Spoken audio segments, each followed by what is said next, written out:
প্রশাসন তো আসলে আমরা বিগত সময় দেখেছি দলীয়করণ হয়েছে, আমলাতন্ত্র দলীয়করণ হয়েছে। আমরা মনে করি যে আসলে সেটা প্রশাসন এখন সরকারে যেই থাকুক, সেই পুরনো সংস্কৃতি যাতে আমাদেরকে আবার সোয়ার না করে, সেই বিষয়ে আমাদের সরকারকেও সতর্ক থাকতে হবে। এবং জনগণ যারা ভোট দিয়ে সরকারকে নির্বাচিত করেছে, সেই জনগণকেও আসলে সরকারকে সার্বক্ষণিকভাবে একটা জবাবদিহিতা, সরকারের সমালোচনা, এই জিনিসগুলো আসলে আমি মনে করি যে খুবই জরুরি। একটু আগে আপনি বলছিলেন যে সরকারের মানে ইতিবাচক দিক বা নেতিবাচক দিকের ভূমিকা কি হবে। আমরা কিন্তু আগে সংসদকে দেখেছি, সংসদটা একটা স্বৈরাচারী কাঠামো পরিণত হতে পেরেছে সংবিধানের কারণেও। সংবিধানের যে 70 অনুচ্ছেদের কথা বললাম, হাত তোলা এমপি হিসাবে সবাই ছিলেন, নিজেদের দলের পজিশনের বাইরে যেতে পারে নাই। তো সেই জায়গাগুলোতে কিন্তু পরিবর্তন আনার একটা সম্ভাবনা, সুযোগ আমাদের তৈরি করেছে গণঅভ্যুত্থান। আমরা আশা করি যে মানে গণঅভ্যুত্থান পরবর্তীতে দেশে যে একটা রূপান্তরের সময় চলছে, যেমন ৭১ পরবর্তী সময়ে কিন্তু বাংলাদেশকে পুনর্গঠন করার একটা প্রয়োজনীয়তা ছিল।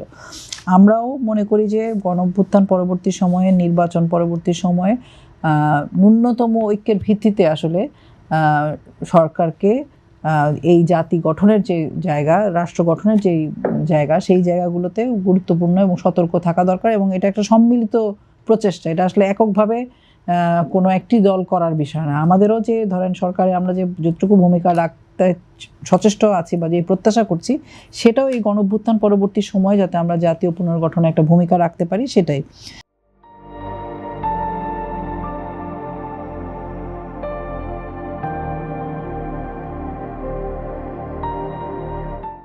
এবং সেখানে যদি সরকারের ব্যর্থতা হয়, সেই সমালোচনার জায়গাগুলোও থাকবে এবং সেটা সার্বক্ষণিকভাবে জবাবদিহিতার জায়গায় রাখা, সেটা সেই রকম জবাবদিহিতামূলক একটা সংসদ যাতে হয়, সেটাই আমরা চাই।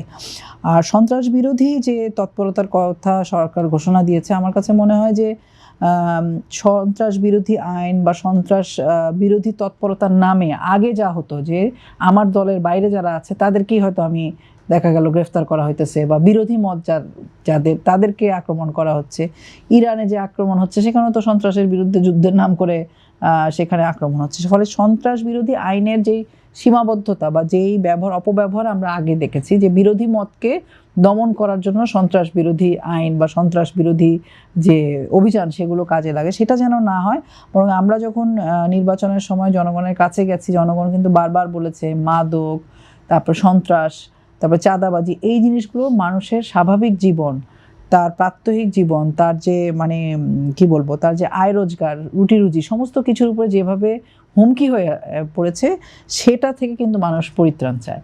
তো সেই জায়গায় সরকার, আমরা আশা করি, এমন কাজ করবে যেটা জনগণের মধ্যে স্বস্তি আনে, কিন্তু জনগণের মধ্যে ভয় বা ভীতি সৃষ্টি না করে।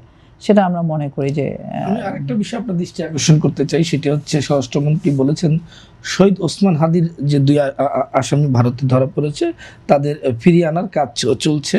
এবং এই বিষয়ে পররাষ্ট্র প্রতিমন্ত্রী শামা ওবায়দও বলেছেন যে ভারতের কাছে কনসুলার সুবিধা চেয়েছে বাংলাদেশ। আসলে ভারতের সাথে এই মুহূর্তে আমাদের যে কূটনৈতিক সম্পর্ক, সেই জায়গা থেকে ভারত আর কি থেকে ওসমান হাদির হত্যাকারীদের আনার প্রক্রিয়াটা কতটা সহজ হবে?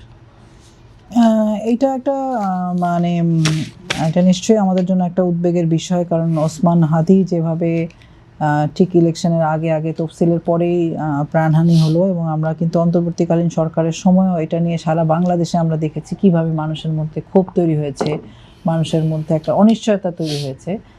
সেইটার জায়গা থেকে আমরা মনে করি যে ভারতের সাথে যে আমাদের এক ধরনের টেনশন, যে ফ্যাসিবাদী শাসনামল থেকেই আমরা দেখেছি যে তার পরবর্তী গণঅভ্যুত্থানের পরবর্তী সময়ে এক ধরনের অনিশ্চয়তা বা অস্থিরতার একটা দিক আছে। কিন্তু আমরা মনে করি যে যখন সরকার গঠন হলো, তখনও কিন্তু আমরা দেখেছি যে ভারতের কূটনৈতিকরা সেখানে আসছেন, অভিনন্দন জানাচ্ছেন, বা এক ধরনের সম্পর্ক, রাজনৈতিক যে সম্পর্ক, সেটার ক্ষেত্রে আমার মনে হয় আমাদের পররাষ্ট্র জায়গায় যারা দায়িত্বে আছেন, তারা সেই বিষয়গুলো গুরুত্বের সাথে দেখবেন, যাতে যে কোনোভাবেই আসলে হাদি হত্যার যে ঘটনা, যেটা পুরো বাংলাদেশকে কাঁপিয়েছে আমি বলবো, সেই জায়গায় আসলে কি কারণে হাদিকে হত্যা করা হলো, সেটার সাথে কারা জড়িত ছিল, এবং বাংলাদেশকে আসলে কি অশনি সংকেত। এটার পরেই কিন্তু আমরা দেখলাম প্রথম আলোতে আক্রমণ, ডেইলি স্টারে আক্রমণ, উদীচিতে আক্রমণ, এই যে একটার পর একটা ঘটনা ঘটতে থাকলো সেই সময়,